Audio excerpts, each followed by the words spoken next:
ஒவ்வொரு கலப்பலக்காரர்களும்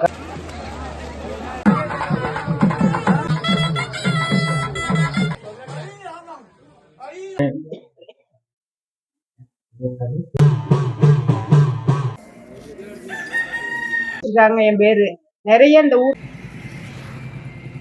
சாமி கும்பிடுவோம் பிள்ளைகளுக்கு.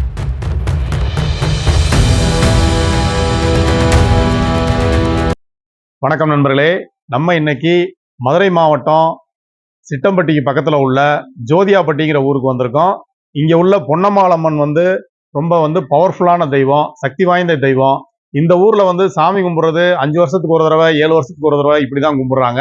அதுக்கு என்ன காரணம் அப்படிங்கிறத இந்த வீடியோவில் நான் உங்களுக்கு சொல்றேன். வாங்க அம்மனை தரிசனம் பண்ணலாம். நண்பர்களே, இந்த ஜோதியாப்பட்டியில உள்ள பொன்னம்மாளம்மன் கன்னி தெய்வம். இந்த கோவில்ல அம்மனுக்கு உருவ வழிபாடு கிடையாது. செவத்துல உள்ள விளக்கு மாடத்துல விளக்கை ஏத்தி வச்சு அதைத்தான் அம்மனா நினைச்சு இந்த கிராம மக்கள் 300 ஆண்டு காலத்துக்கு மேல வழிபட்டுட்டு வர்றாங்க. பக்தர்களோட வேண்டுகோளை உடனடியா நிறைவேற்றி வைக்கக்கூடிய அம்மன் இந்த பொன்னம்மாளம்மன். ஒரு பேசும் தெய்வம். நீங்க என்ன நினைச்சு வேண்டிக்கிறீங்களோ அந்த வேண்டுதல் உடனடியா நிறைவேறும். நம்மளும் அம்மனை மனமுருகி வேண்டிக்கிருவோம், எல்லாரும் நல்லா இருக்கணும் அப்படின்னு. இந்த கோவில்ல வருஷம்லாம் திருவிழா கொண்டாட முடியாது. 5 வருஷத்துக்கு ஒரு தடவை இல்ல 6 வருஷத்துக்கு ஒரு தடவை தான் திருவிழா கொண்டாட முடியும். அதுக்கு காரணம், இந்த கிராம மக்கள் தங்களோட முதல் குழந்தைக்கு இந்த கோவில்ல தான் மொட்டை அடிச்சு காது குத்துவாங்க. அதாவது மொட்டை. அந்த மொட்டைக்கு 9 பிள்ளைகள் சேரணும். அதாவது தலை பிள்ளைகள் 9 பேர் சேர்ந்தாதான் இந்த கோவில்ல திருவிழாவை நடத்த முடியும். குறைஞ்சபட்சம் 9 பிள்ளைகள் இருக்கணும். அதுவும் அதுக்கு மேல இருந்தாங்கன்னா ஒத்தப்படையில இருக்கணும். அதாவது 9, 11, 13, 15 இந்த மாதிரி எண்ணிக்கையில தலை பிள்ளைகள் மட்டும் இருக்கணும். அவங்களுக்கு முதல் முட்டை எடுத்து காது குத்துறது தான் இந்த ஊரோட வழக்கம். அதுதான் இங்க திருவிழா. பொன்னம்மாள் சாமியை பத்தியும் இந்த கோவில் திருவிழா பத்தியும் இந்த கோவிலோட பெரிய பூசாரி சுப்பிரமணியன் அவர்கள்ட்டையும் சின்ன பூசாரி மலுவேந்தி சாமி அவர்கள்ட்டையும் நம்ம கேட்டு தெரிஞ்சுக்கிருவோம். இந்த ஊர் மக்களும் பொன்னம்மாள் சாமியை பத்தி என்ன சொல்றாங்க அப்படிங்கிறதையும் நம்ம தெளிவா கேட்டு தெரிஞ்சுக்கிருவோம். என் பேரு எம் சுப்பிரமணியன், பெரிய பூசாரி. பி மலுவேந்தி சாமி, சின்ன பூசாரி. ஜோதியாப்பட்டி செல்வகுமார் என்னும் நான். ராஜபெருமாள் அவர் ராஜபெருமாள். நாங்கள் சாமியாட்டம் 6 வருஷத்துக்கு ஒருக்கா தான் சாமி கும்பிடுவோம். பிள்ளைகளுக்கு தலை பிள்ளைகளுக்கு மொட்டை அடித்து காது குத்தணும்.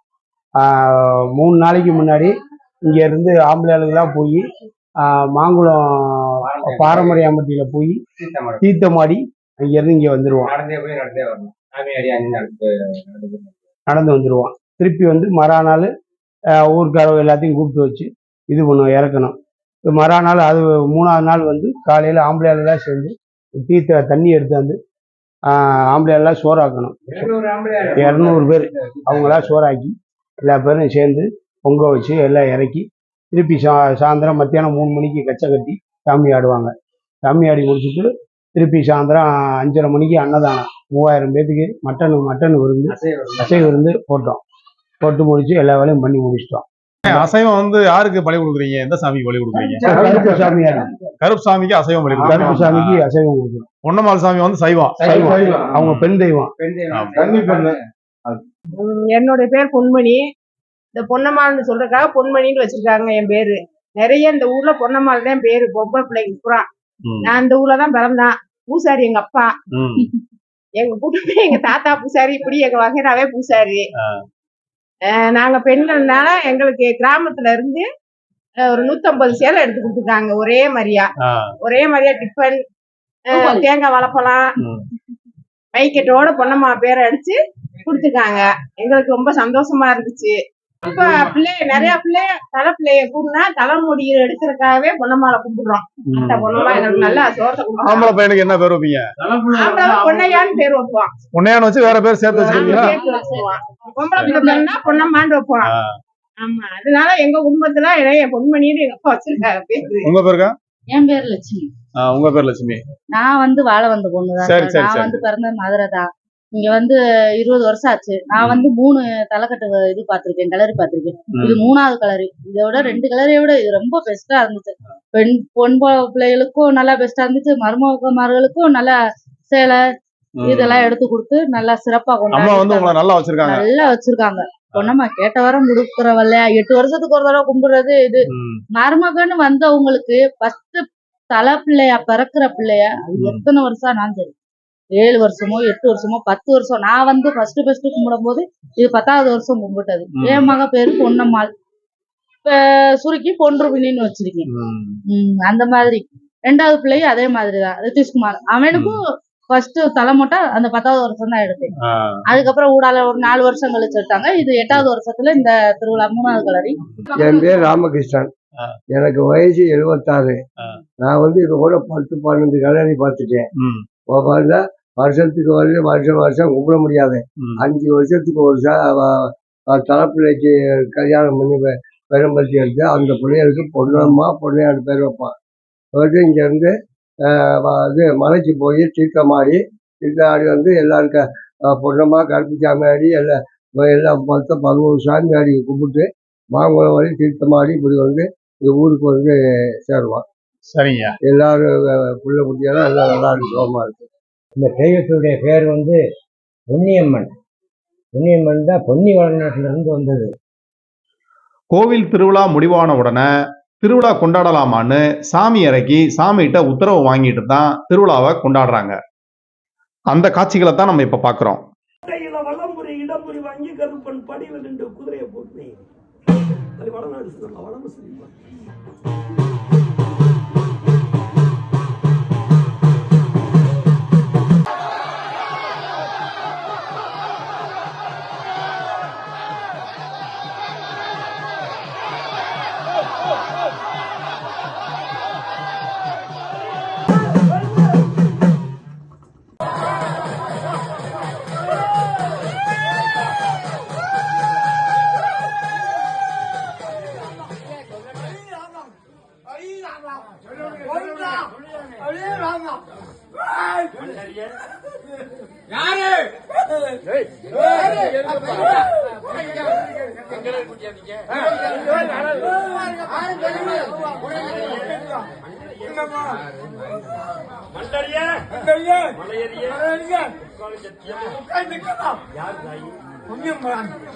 கோவில் திருவிழாவுக்கு தீர்த்தம் எடுக்கிறதுக்காக ஜோதியாபட்டியிலிருந்து மாங்குளத்துக்கு பக்கத்துல உள்ள பாரமுடையான்பட்டி மலை, அதாவது அங்க பாண்டமுத்து மலைன்னு இருக்கு, அங்க போய் தீர்த்தம் எடுக்கிறதுக்காக போறாங்க.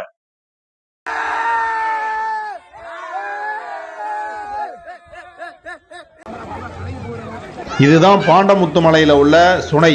இந்த சுனையில இருந்து தான் தீர்த்த நீர் எடுத்துட்டு கோயிலுக்கு வருவாங்க.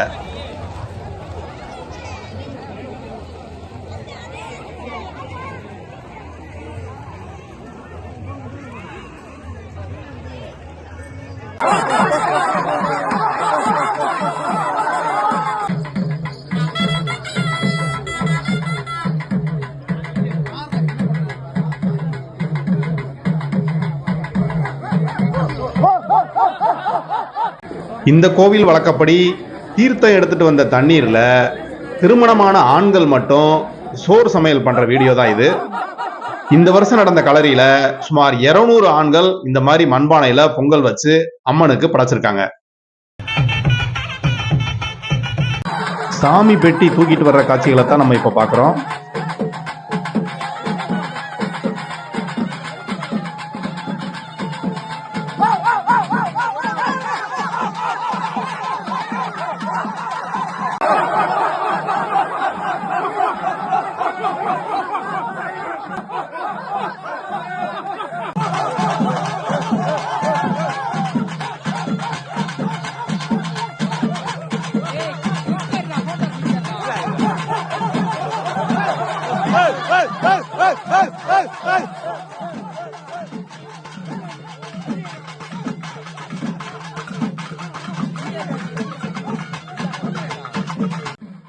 அடுத்ததா காக்கைக்கு சோறு எறிகிறத பார்க்கலாம்.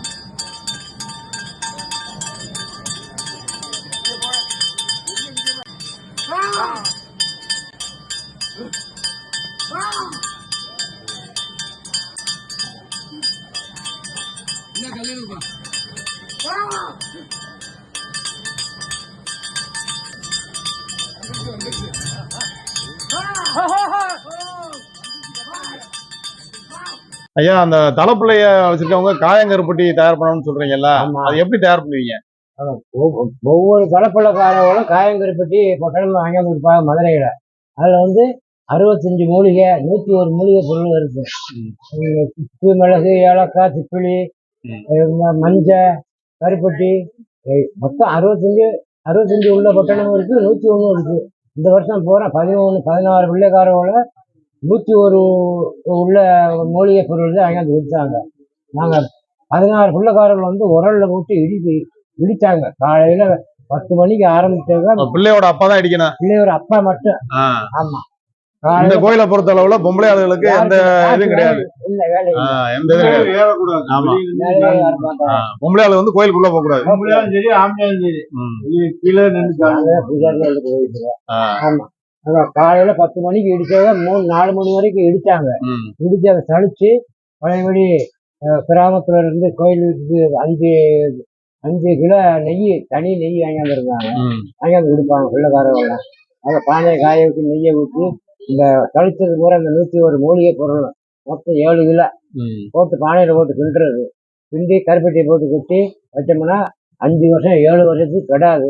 இந்த காயங்கருப்பட்டி வந்து இந்த பிள்ளைக்காரர்களுக்கு பூரா தலைப்பிள்ளைக்காரர்களுக்கு தான் சாமி கும்பிடுறேன். அவங்களுக்கு ஒவ்வொரு பிள்ளைக்காரர்களுக்கும் ஒவ்வொரு பானை, மண்பானையில் ஒரு 1/4 கிலோ அளவுக்கு காயங்கருப்பட்டி சாமிக்கு படைச்சி அதை ஒவ்வொரு பிள்ளைகளுக்கும் அள்ளி கொடுத்துருவேன். இது அவங்க போய் வச்சு பிள்ளைகளுக்கு சீக்கு திறந்து வராம இருக்கிறதுக்கு அப்படி ஒரு வகுத்த வழி காய்ச்சி வச்சிருந்தா கொஞ்ச நேரம் திண்டாலும் காயங்கருப்பட்டி திண்டா உடனே சௌரியமா போயிடும். வகுத்த வழி எந்த வியாதம் இருந்தாலும் சௌரியமா போயிடும். இதுதான் இந்த சாமியினுடைய ஒரு அம்மனோட அருளால வரலாறு. நல்லா இருக்கும். நண்பர்களே, பொன்னியம்மனோட வரலாறை பார்ப்போம். புதுக்கோட்டை மாவட்டம் பொன்னி வளநாட்டை சேர்ந்தவங்க தான் கன்னிப்பெண் பொன்னம்மாள். தெய்வீக அம்சம் உள்ள கன்னிப்பெண். அதனால அவங்களுக்கு திருமணம் செய்யறதுல விருப்பம் இல்லை.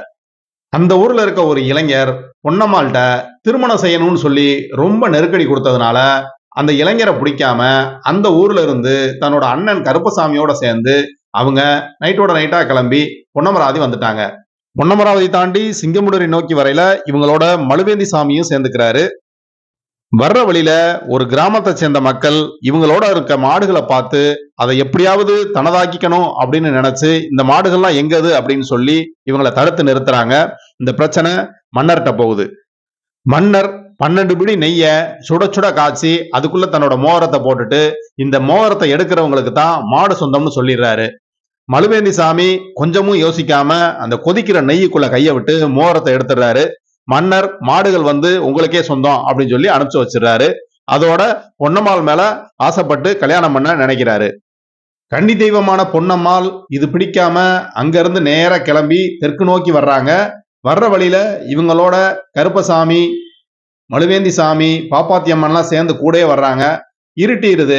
அப்ப கேக்குறாங்க, அம்மா எங்க தங்குறது அப்படின்னு. அதுக்கு பொன்னம்மாள் சாமி, நான் எங்க போய் உட்கார்றனோ அங்க வந்து ஜோதி வடிவுல மக்களுக்கு காட்சி கொடுப்பேன், அதுதான் நான் என்னோட இருப்பிடம் அப்படின்னு சொல்லிடுறாங்க.